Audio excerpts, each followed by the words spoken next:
You're listening to Drawing on Hope, where we talk to inspiring people who'll paint for us their vision of a better world. I'm Albert, the co-founder of Pushpin, a social impact creative agency that uses drawings and stories to help make things make sense. Today, we invited Reese Fernandez Ruiz, social entrepreneur behind sustainable fashion brand Rags to Riches. She has a laundry list of awards, from the Forbes magazine's 30 Under 30 Social Entrepreneurs to the Rolex Young Laureates Award to the Global Social Entrepreneurs to Watch in 2021 from Cost Artist and Asia Tatler's Most Influential People and Gawad Parangal in 2022. She's been invited to speak to different forums around the world, including the World Economic Forum in 2018, and today she's joining us to have a conversation about her vision of a better tomorrow. I think where I want to start our conversation is asking you how you came to your cause. And in particular, because I think in some ways your life and your journey is fairly well documented online. What I'm curious about is, in what ways did your approach to life get informed by your upbringing? And then in what ways did it diverge from that? Oh. So yeah, my life story, in some parts, in more oversimplified ways, it's documented online. So like, I'm a daughter of a missionary worker and all of that. But of course, as with any life, it's more multifaceted and multi-layered than that. So let me bring you back to my childhood a little bit. I was born 1985, and it was a very strange family. My mom is a missionary worker. She's a single mom, so naghiwalay sila ng dad ko when I was 3. And then my dad brought my brother to Davao, and that's where he grew up until he was 3 years old also. And then sumunod kami ng mom ko. So parang ang daming layers to the answer. So that's my life. It's very complicated. I grew up with my missionary mom, and we would go around to different churches in Quiapo. So I really grew up naman in Metro Manila. Later na lang kami lumipat sa Davao to get my brother. And then we lived there for 10 years. So from a very early age, my life has been very unstable. Like, you don't know what's gonna happen next. So for me, it's like, okay, just rolling with everything. The next day we're in the church. We don't know if we can go home, and things like that. But also, growing up, when my life was kind of unstable, there are some moments of stability that we would be in church, and there would be some predictable things, like my mom would teach catechism to kids, or we would join the feeding program. So those are a little bit more predictable. And during the course of that, I was exposed to many types of people very early on. I knew what opportunities look like and what lack of opportunities look like also. I felt that I don't have a lot of opportunities growing up. And I know that because inclination is really competitive. So I think ever since I was a kid, medyo ganun na siya. It's like I benchmark a lot. So when I look around, I'm like, ito, mas merong ganito, ganyan. Ever since. And so I think the lack of opportunity for me and also for the people around me really affected how I saw life and how I felt really, really strongly against injustices since I was young. Because of that, I was more cognizant of the opportunities that were given to me along the way. So parang, okay, ang dami kong opportunities after a while. And I know it's also because of some level of privilege, some level of luck. So paakyat ng paakyat, I got scholarships to different places and schools, and then eventually Ateneo de Manila University. So ever since, even in school, I always felt the need to give back somehow, to keep the door open for others because it felt really wrong that other people didn't have opportunities and they could have been amazing. And for me, medyo masakit yun because first, it was very personal. It also could have been me. But also, many of these people I know personally. And if more people had opportunities in the world, baka we could have cured cancer by now. Baka there's, somebody there who is so, so brilliant, but lived in a less than ideal situation. What if that person is in a war-torn area and na genocide siya or basta ganun. So parang I'm like, sayang. I think we're losing a lot of potential because we, as a human race, just think about mostly ourselves. But sana we could have opened more doors for others because that would also have been better for us. So my path in R2R, obviously, it's all about opening opportunities. Now, the interesting part also in your question is how I deviate from that, from my upbringing. So my upbringing has been mga 80% faith and 20% action. My mom is a missionary worker. She passed away 2 years ago. But her faith is like one of the strongest faiths ever. I guess because of that, I felt na faith wasn't enough. Na it was very difficult for me to surrender, put my faith out there, just pray, ganyan. I find it very difficult. So, how I deviate is like, I think I put most of my energy in making things happen, in doing things, rather than praying for it. No, but so how does that inform then your relationship with failure? Because at least for me, surrender makes failure come easier, knowing that there's a bigger picture that maybe I'm just not privy to, knowing that there are other people doing the work when I'm at rest, right? How does that inform the way you take action and possibly the way you sometimes might encounter failure? I have often encountered failure. So, as in throughout the 17 years of R2R. And you're right, no, there is a tendency that if you put everything on you, then when failure happens, that is also fully on you. And that could make any person crumble. And that's why maybe faith plays a big role, or surrendering plays a big role. But I think for me, it was more parang we do our best with what we have. But like, so parang a concrete example, when we almost failed in R2R 2016, I thought we were gonna close.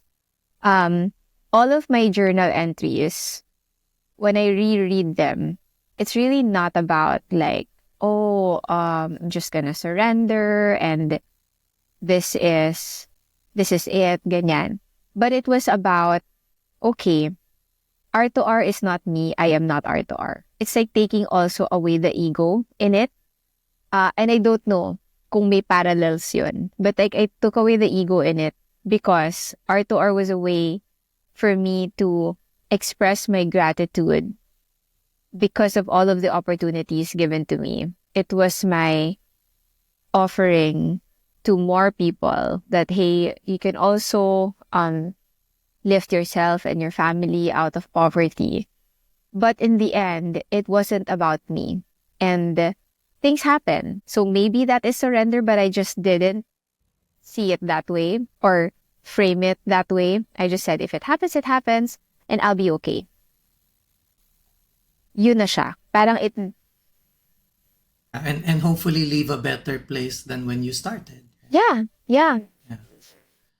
Tell us about the cause. You earlier you said the mission, as you phrased it earlier, was to uplift other people. Yeah. Talk to us about your cause and explain it to us like we're 5-year-olds. Oh. So So I probably wouldn't explain it in a way na, oh, this is R to R. Ito yung ginagawa sa R to R. Kasi I feel na sa dami kong ginagawa right now beyond R to R. And even before, I feel like that's not the core of what I'm doing if I just say it in a technical way na parang, oh, this is what we do. So parang for me, I like opening opportunities for others. So I don't know if a 5-year-old will understand that, but maybe a 5-year-old can understand this. There is this beautiful world that we have, that with the resources, with the good life, with all of the good food you can eat. And yet, the doors are closed and only a few people are allowed inside. So, in what I do, with every single thing I do in my life, I want to be one of those who open the doors and keep the door open. Why does it matter that we're holding the door open for others or that we're opening it for others? I think I trace it back to my childhood when I saw those who did not have opportunities, but they're actually brilliant, amazing kids. And they are now where they are, which would be still in the streets or somewhere in jail. And yet here I am, honestly, when we were kids, less brilliant than many of them. And yet I am here. I graduated from a good school. I had the opportunities. I won so many of the lotteries in life. Kahit na still not, generational wealth type of lottery. Sana gusto ko din yun. But walang way for that. Yeah, and I see that. And I'm like, it really makes me angry that other people won't have that chance. But I think it's also a personal kind of anger. Because it could have been, it could have been me, obviously, if I wasn't given the opportunities. Yeah. And where would I be now? And what would, maybe somebody else will start R to R and help other people. But, there are many things that could not have been alive if not for the opportunities also given to me. So, ano lang siya? It's a personal thing. It feels very personal. It's nothing I've read or anything like that. It is something that I've lived. And also, maybe I've lived and processed in Ateneo. Like all of those philo-theo classes. Because many of us walk around with lived experiences but have not really processed what they could do for your life or how you could use them as tools, either to address your trauma or redirect your anger.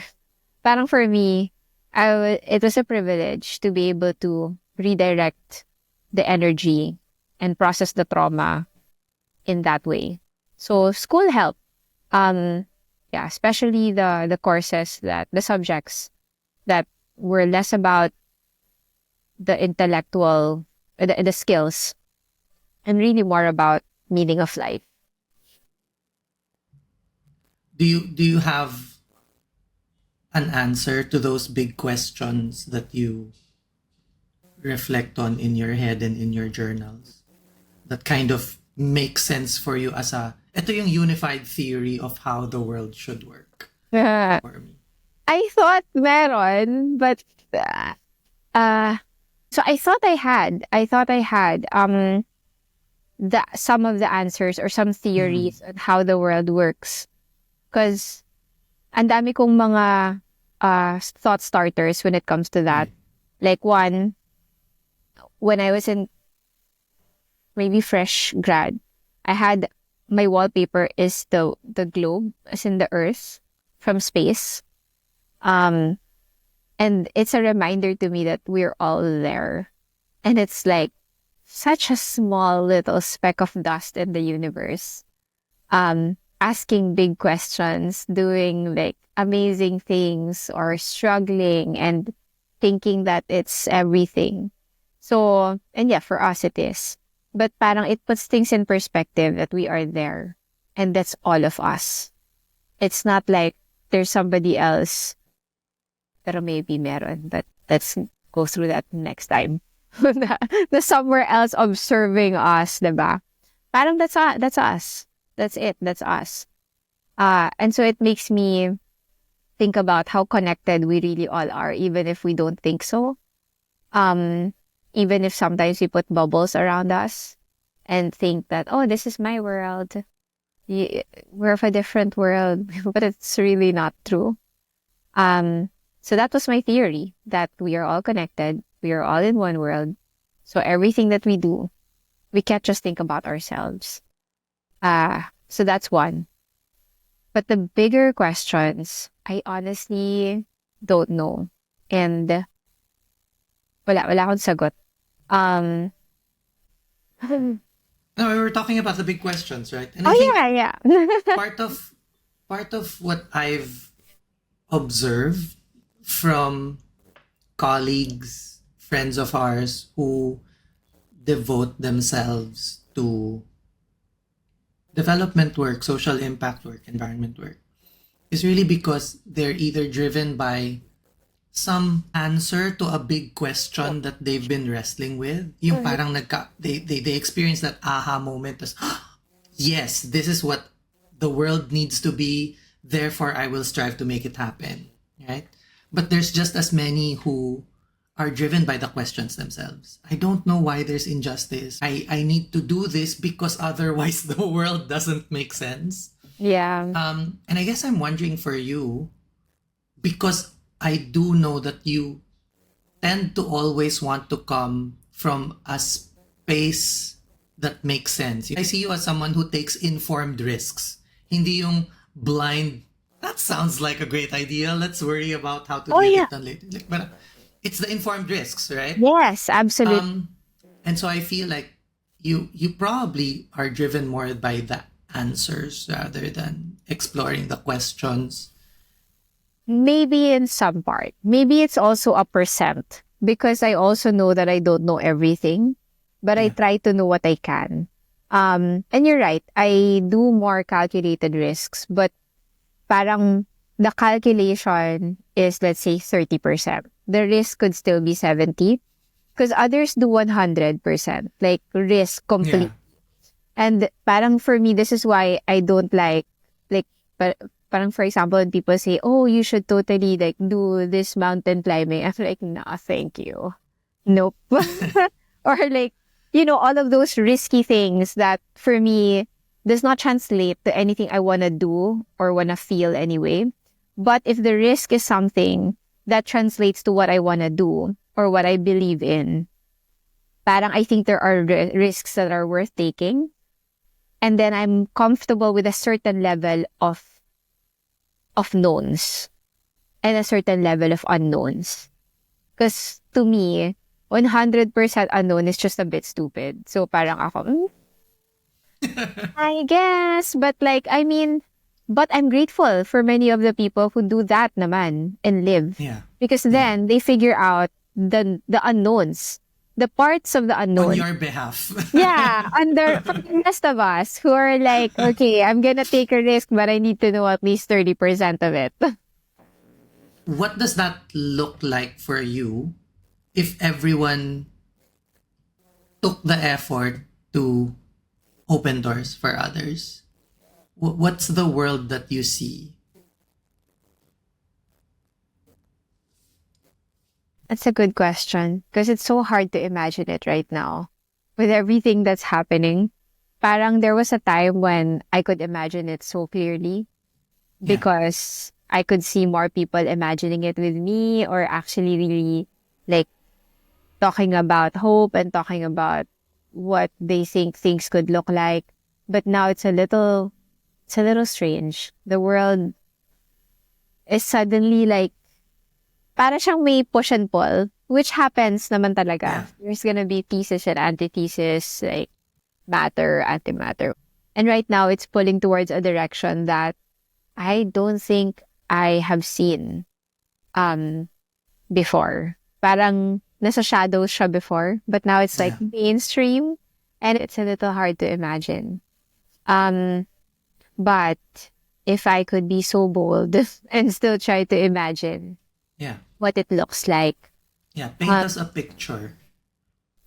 Ah, I think that would look like at the very least no poverty, because when we're truly opening up doors for others, we don't just do that for our good friends, for the people we know, for our neighborhood, but those in power could do it in a systemic way.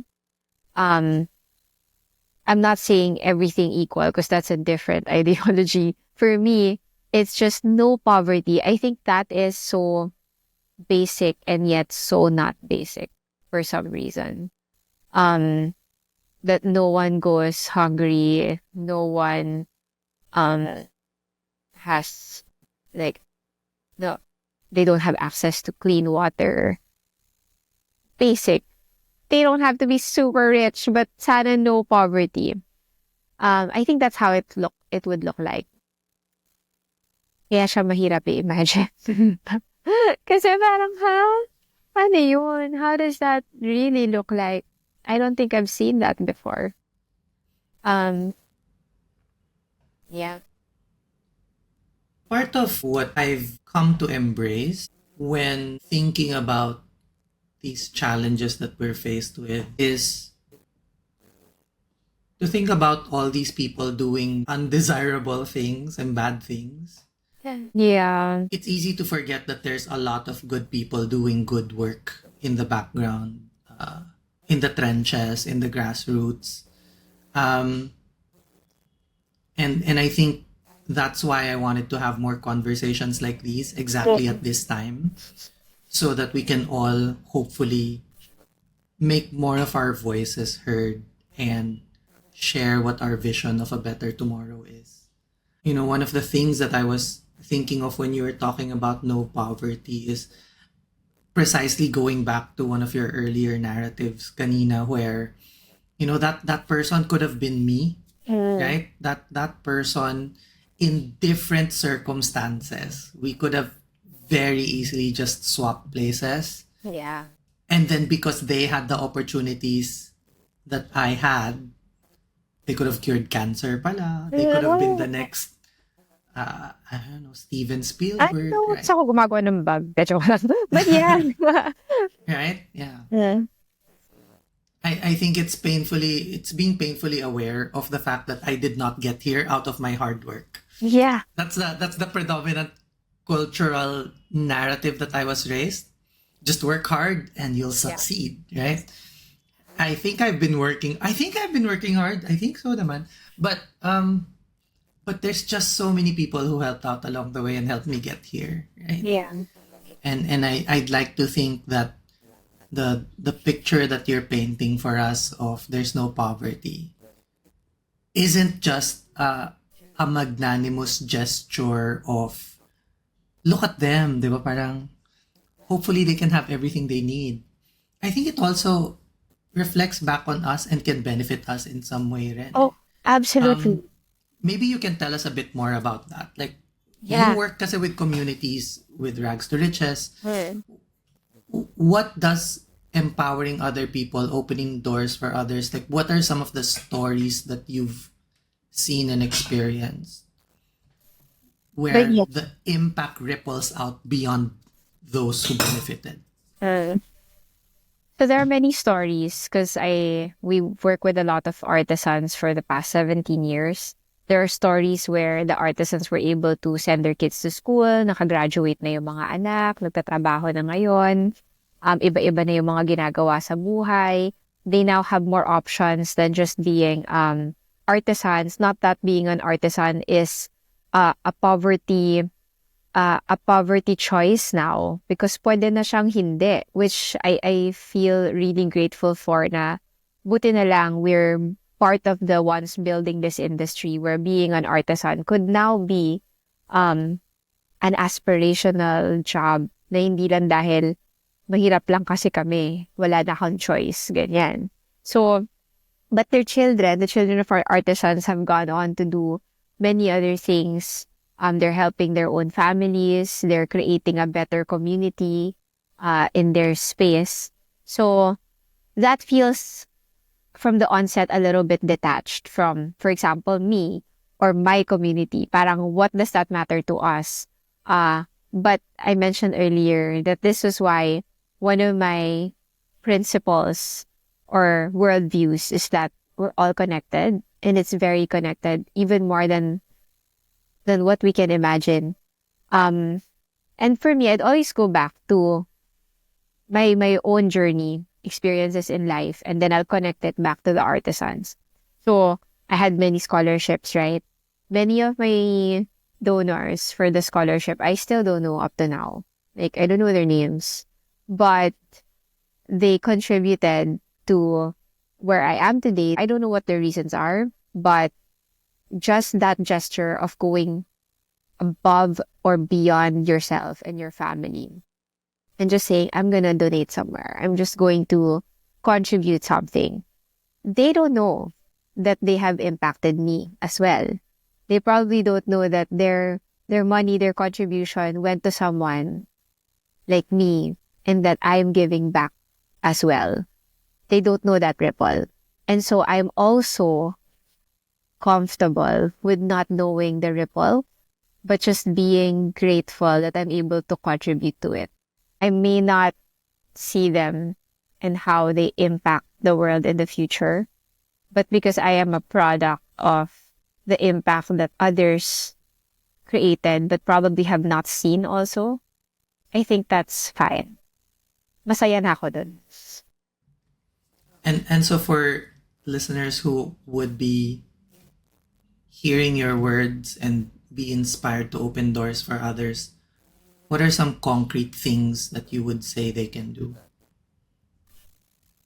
For me, concrete things would differ, I guess, per person and the capacity of that person to do something beyond themselves, but to just always think beyond themselves, even if it's hard.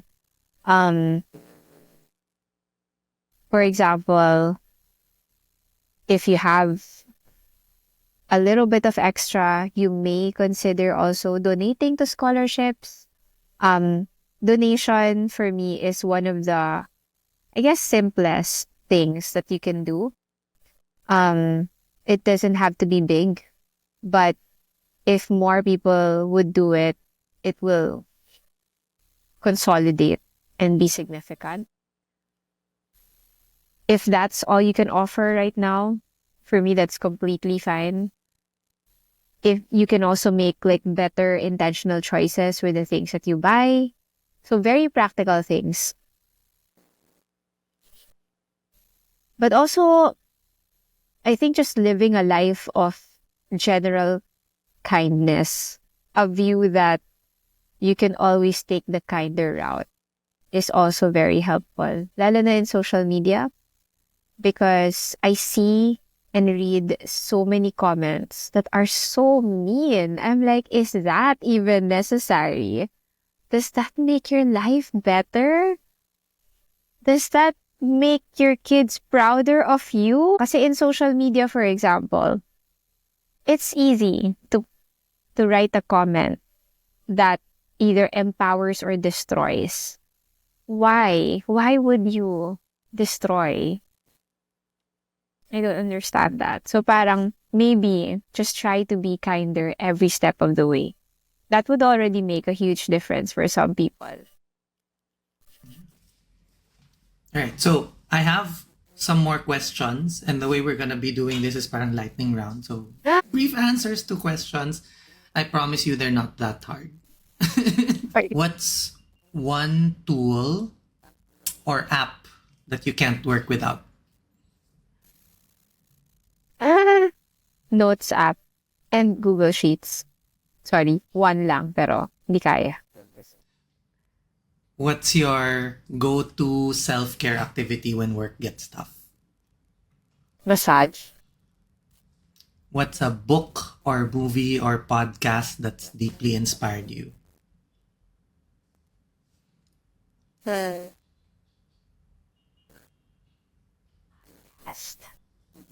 A book. My gosh. That is a hard question. What do you mean it's not hard questions? Ang dami kasi. Oh no. Uh, Just one doesn't have to be the one. oh yeah, that's right. Gosh.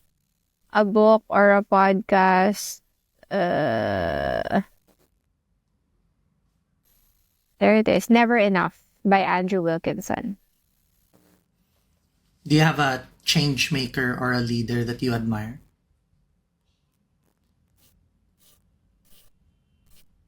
No. Sorry.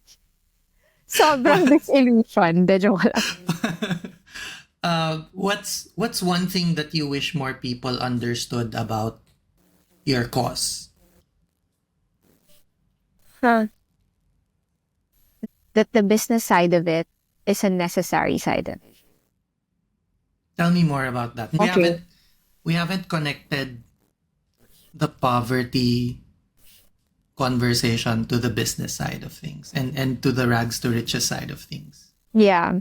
So the business side of R2R is a very important side of R2R because it is actually it is the mechanism of how we're able to provide livelihood, fair livelihood to more artisans all the time. So I think people, many, not all, tend to still want to separate the two. Like if business is business, and then there's like a cause is a cause. But in this kind of inclusive entrepreneurship, some might call it social entrepreneurship, it has to be connected. Otherwise, we won't be able to do what we do for ending poverty in our communities. Because the economic access of many people is really also because a lot of the business systems, a lot of the economic systems are designed to exclude those who have not studied in the right schools. So it's such an important component to what we do. And I'm grateful because more and more people understand that. But how do you then make sure, or what are your guiding principles to make sure that the business is able to offer value to your customers so that you're not just relying on petty purchases, yung we're doing this for a cause, please buy our stuff. And then I guess the second part to that is how do you structure your business so that you don't forget the mission aspect, you don't lose sight of the mission aspect of the work you're doing. The first one is like how do we ensure that we don't rely on the cost to sell the products, right? And I think from the very beginning, this was ingrained in us already. So when I said earlier that there's like walang leader that I really admire, it's not just because the leaders now na nakakita ko, ang dami pang kulang, but also because there are many. And there are also aspects of their leadership that I like. So like in the beginning of R2R, from the start, co-founder ko kasi yung asawa ko, si Mark Ruiz. So that's a leader I admire. He, like sabi niya, wag tayong pity buy. That not just because we're supporting artisans, that shouldn't be the main selling point. So he really drove that point home. And I was a fresh graduate then, so medyo hindi ko rin naintindihan kung ano ibig sabihin ng pity buy. And as somebody who didn't grow up in privilege, I also didn't know what a good quality product looks like. I didn't really care. So I'm like, okay, kailangan maganda yung quality, but what does that even mean? So he helped a lot, and then Raho came into the picture as well, a very generous designer who made sure that we go to the right direction when it comes to products. So it was a principle that we were precious about from the beginning, because yun nga, it's not a sustainable strategy to sell on the basis of pity. Because people will just like it once or twice. It's like the sampaguitas in the streets. You don't really need them, but you can buy them sometimes kapag naawa ka sa bata, maganda yung spiel niya. Or gusto na niya umuwi, ang baon na niya bukas, mga ganun. But then, how many times will you do that? So yeah, I think from the very beginning, it was important to make that clear to all of us and then find out what that meant in terms of our business. Because our social, well, our impact enterprise will really, the whole point is livelihood creation. So if we're not able to generate regular livelihood, it's not much of a livelihood creation. It's just a project. Nothing wrong with being a project, but when you say livelihood, it has to be livelihood. Every single boring day of the year. Yeah. Naalala ko yung second question. So that brings us to the other side of the question, right? So how do you then make sure that you structure and run the business without losing sight of the mission aspect of the work you're doing? Yeah. So I think it was also designed from the start of R2R na we have created some structures and systems within the company that made sure na first of all, the pinaka basic is that the artisans are fairly compensated. That means it's all very clear to all of us. Naka-math siya. Even way before I loved math, naka-math na siya. Tama lahat ng time and motion study. So it comes from a very structural, boring, systemic place. But something that even if the company grows, it can grow with the company. And it's not just something na out of my whim or somebody in the team with a good heart will just say, oh, minsan bigyan natin ng ganito or minsan bigyan natin ng ganon. Kasi if parang lagi siyang out of the goodness of somebody's heart and it's always like ad hoc and it's very dependent on the person making a decision, you're not gonna create positive impact for the long haul. You can only do that if you make it a system and you make it a policy in the company. And then when the company grows, regardless of who the person is in the company, chances are it will continue. So, ganon. So we made a lot of boring systems, but really good ones para to make sure that we don't just forget the cost. It is how the business is designed, how the costing is designed, how the programs are designed. And what I'm hearing is that you really have to bake it into the DNA of the business, right? Super. The DNA, the culture, and the systems talaga. As we put a pause in this conversation, Reese, what do you want audiences to take away from this?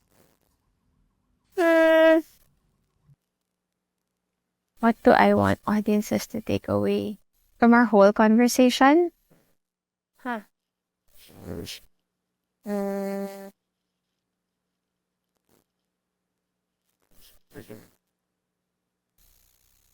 Meron kasi ako laging sinasabi. And I'm wondering if it's something na I can say again here. Because it still rings true for me. Na